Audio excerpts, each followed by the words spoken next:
That's cool. All right, so we are looking at the Introduction to Algebra 2 today on page 2 in our Algebra 2 textbook. So they jump right in. Expect for this class to move quickly. This first chapter pretty much covers everything from Algebra 1 in like one chapter. So you'll get a preview of your class. Yeah. Glory will at least. All right, so here we go.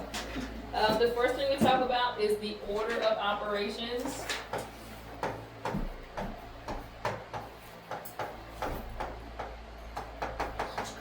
And if you can recall, that is PEMDAS, right? Yeah. PEMDAS. Please excuse dear Aunt Sally or something.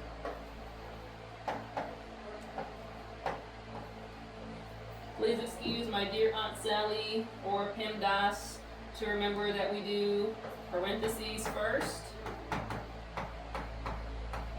That is step 1. We do exponents next. That is step 2. And step 3 is actually these together. You're going to multiply or divide. Pancakes, eggs, milk. And then Dessert, number additional 4, dessert. add, or subtract.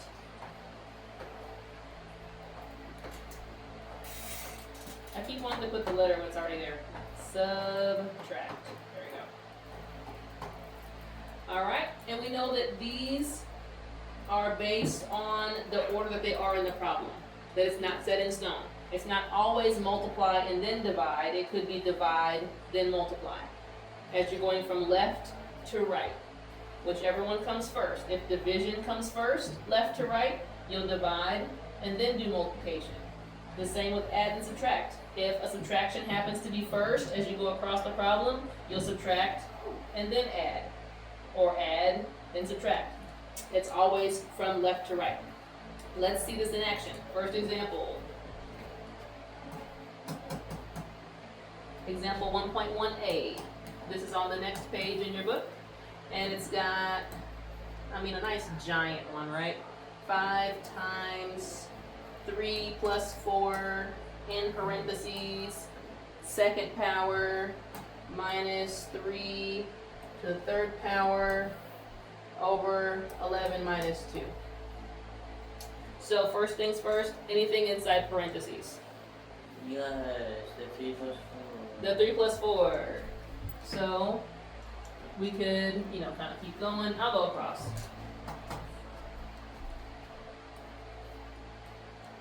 We know 3 plus 4 is going to be 7. Yeah. What should happen next? Exponent. Now we gotta do the exponents. Now there's 2 problems or 2 parts with exponents. When in doubt, left to right. You would do this one first and then that one. Since they don't touch, like they're still separated, you can kind of do them, at the same time. So we know 7 squared, or 7 to the second power, means 49. And then 3 to the third power, we know means 3 times 3 times 3. Which should give us 27. For some reason, I was about to say 9. I know, easy to want to think. Don't think 3 times 3. It's seeing 3 threes. I know. 3 times 3 times 3. Alright, now I'm leaving the denominator blank on purpose. We haven't done that part yet. You have to do it separated, okay? But what is 11 minus 2? 9. Yep, it's 9. Let's say 8. So that was the only step we had to do there, but it's just going to carry across. Now, we've taken care of parentheses, took care of exponents. Now we're ready to either do multiply or divide. Well, in this sense, we see multiplication is here. This is subtraction. So we're going to multiply next. 5 times 49. I had that in my head. I ain't got enough fingers. 245. I looked in the book. And then minus 27 is still here. So whenever it says multiply then divide, does that mean you're dividing right now? Okay, Or good are you question. subtracting? Because we know this means divide, right? That the fraction bar means Yeah. divide. In this situation, The fraction bar means do all of this on the top first, then do what's on the bottom, then we'll divide them. Like I can't divide all of this until I know what this equals. Yeah. Okay? So we're gonna only look at division if it was in line with the top somewhere. Okay? So our only option left on the top now is subtract. So we'll do 245 minus 27 should leave us with 218 over 9. Now that we know the value on the top, now we can divide. Yeah. So 219 divided by 9. In Algebra 2, fractions are our friends. Okay? Improper fractions are our friends. I think it happens in Algebra 1 also, but we're okay leaving a fraction improper as long as it's in lowest terms. And so this one doesn't reduce lower that I can see because of that 8, 9, 10, 11. So yeah, you can't divide this by 3 or 9. So this is going to be as low as this goes, or make it a mixed number. And your book gives you both answers for this. So we'll take both answers, improper or mixed number in Algebra 2. Okay? So far so good? I know those watching, you have to just rewind it if it's not good. So. Okay, all right, here we go. On to the next part, our algebraic properties. If you did that normally, would you come out with like a decimal? You said it was going to look like a decimal? If you did that equation normally, and you just put it in your calculator, would it come out decimal? Good question. So if you put that equation into a calculator, depending on your settings, it may give a decimal first, and you have to hit that, button that changes it back to fraction.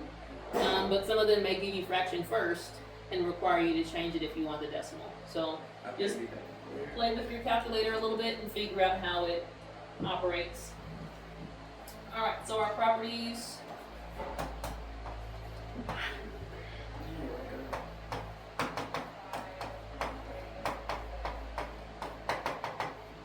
Okay. Your algebraic properties listed for you on page 3 in your book. We've got the commutative property.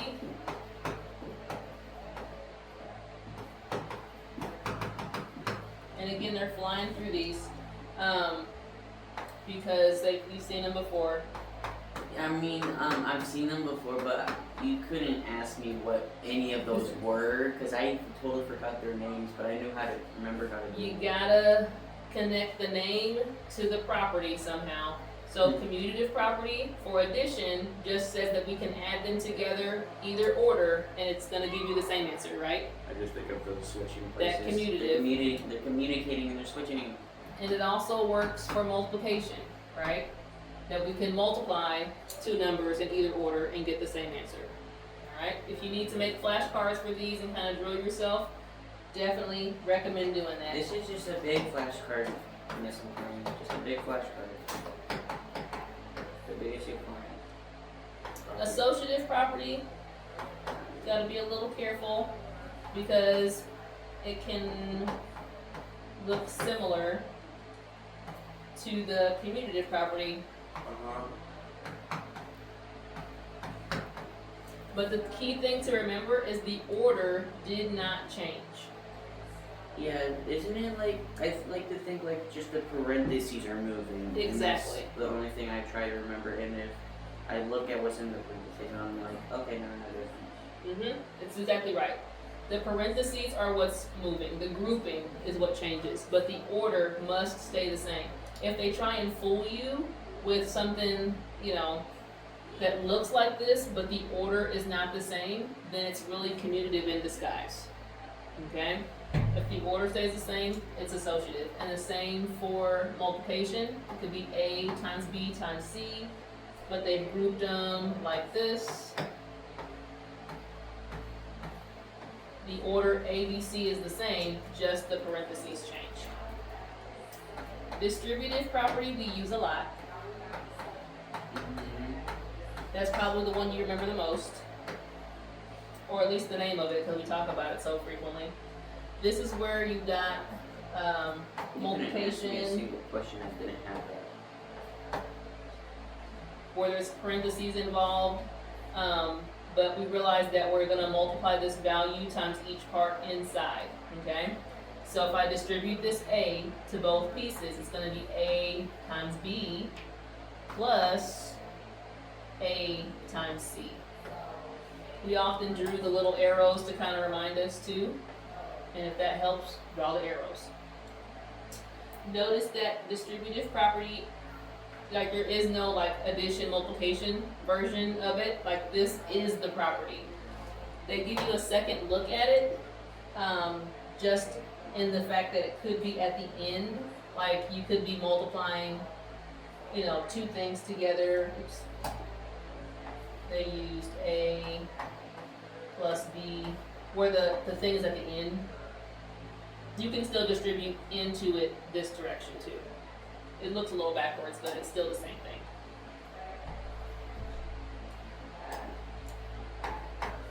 So you have A times C plus B times C. And again, alphabetical order for the letters. Almost done with the properties. We've got identity property.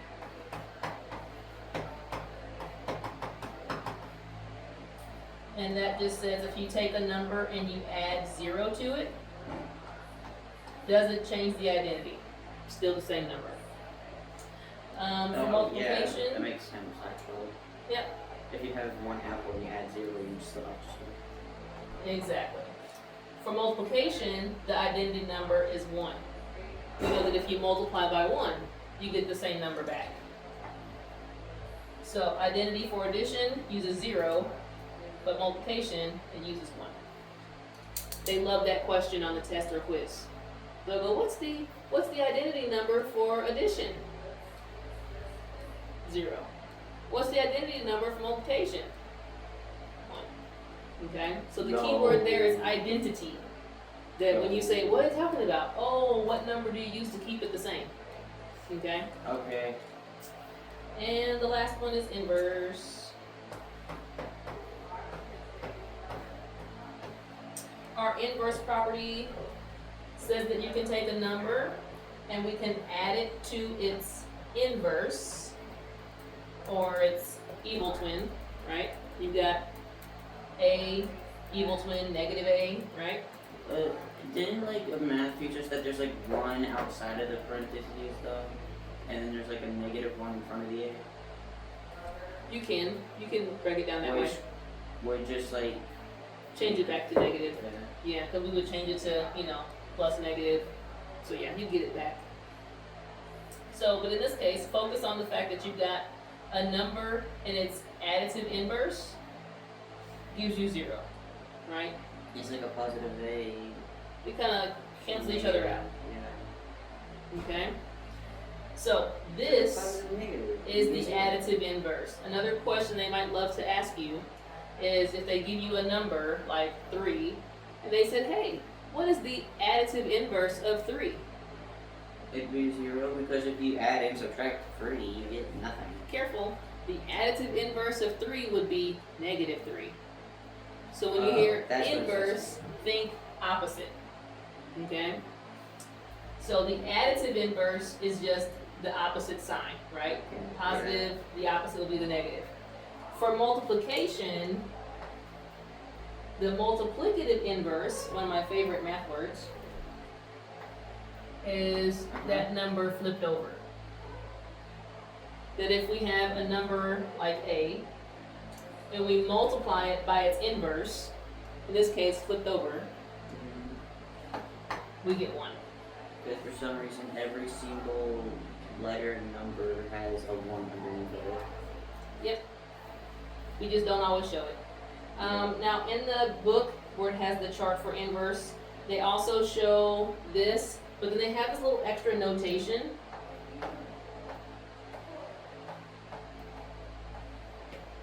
Might know what that little thing means? Does not equal. It says A not equal to 0. So it says, hey, this works as long as A is not 0. Because you recall from Algebra 1, 0 in the denominator is not our friend. Equal to or greater than and all those things are not just seeing that not equal to. Bringing it all back, huh? Yes. Alright, wonderful. So they'll have some homework questions where you're going to just show your knowledge of these properties, okay?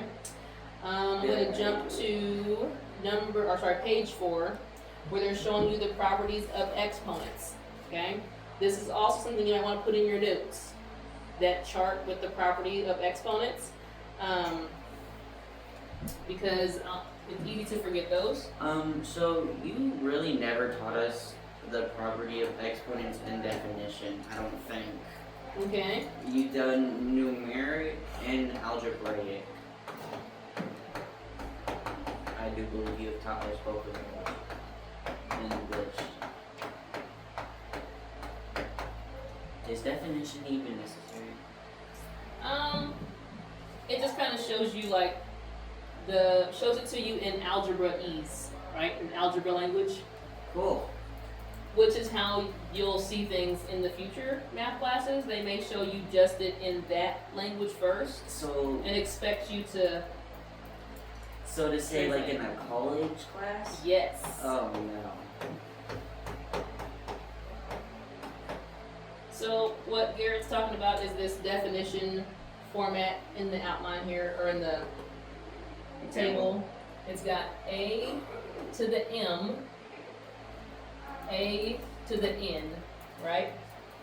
And they want you to know that whenever you have something with the same base, that's why they're using A, representing that it's the same number down here, but two different numbers up in the exponent. If this is the case, any number A in this format, then you can just take that same base and just add the exponents together, is what that's saying. Okay? And then they give you an example of that. They got 2 to the 3rd power times 2 to the 5th power. They just added 3 plus 5. So it's like algebra example, but the exponents are letters too. You got it. Okay, it's And not then as the big. power rule says, it looks a lot like the product rule, but it's got like A to the M in parentheses to the N power.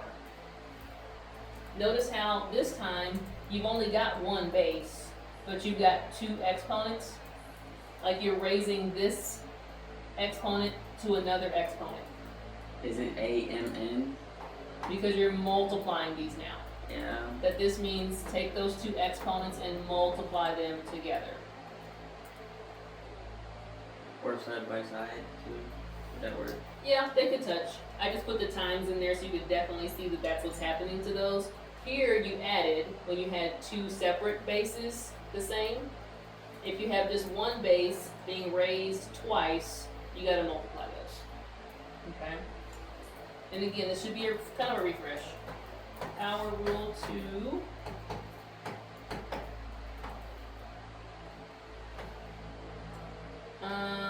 If you got, 2 bases in here raised to a power, then each one gets raised to that power. It's going to be A to the n power and B to the n power. It's almost like, it seems like a little bit of distributive, but not quite. Like it's just saying that you've got this many, like if it was, AB to the 5th power, I know I have AB, AB, AB, AB, AB, right? Well, ultimately I'm going to have 5 A's and 5 B's. That's what this means. So if there was 5 of these, it's like, I would have 5 groups, which means I also would have 5 of the individuals. Oh, so it's not really like distributive because if it's 5. Well, even then it would, because you would be putting A5 in and B5 in distributive, but it's not that. It's right. So I kind of cringed when I heard myself say distributive because I didn't want you to confuse the two. It's really not the same. It's just, it looks similar because you're going to have this many of that, so they're going to each end up with that exponent. But we'll see it in action. but just kind of want to have it in the notes there. Okay. Quotient rule.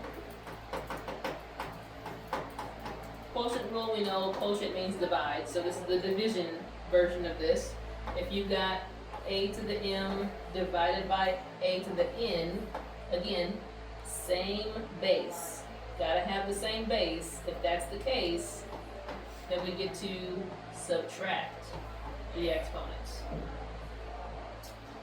And then the zero rule for exponents.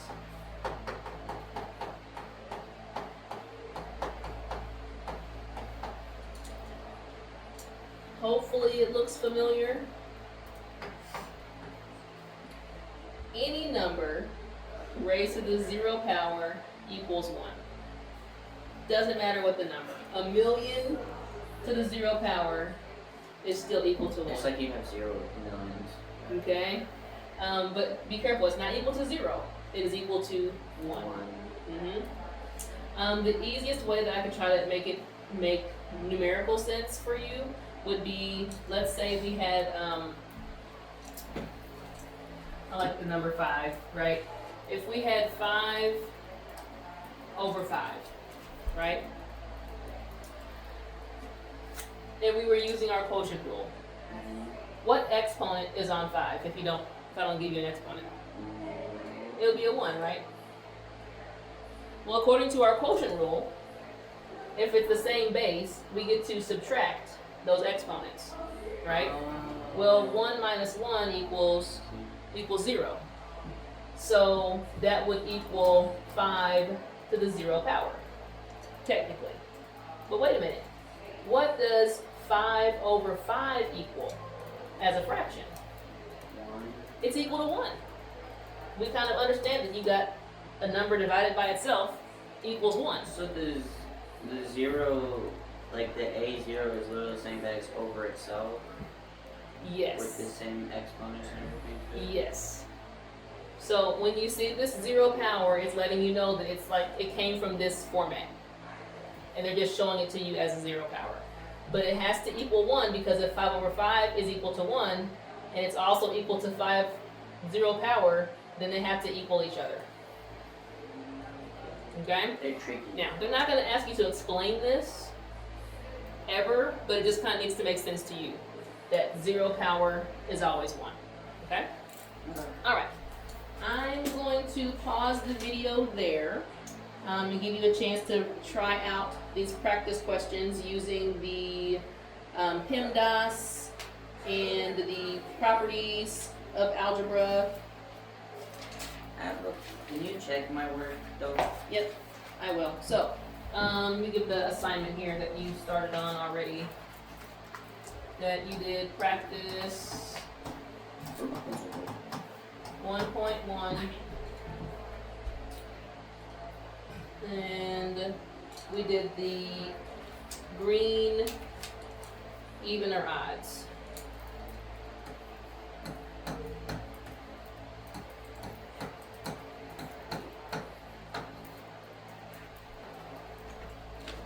All right. And then I think I did odds. I was gonna go ahead and put the homework up.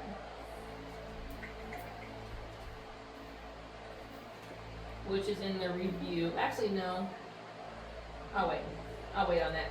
So for this class, what you guys will typically do, because I get the order down for how you're gonna meet with me and work with me.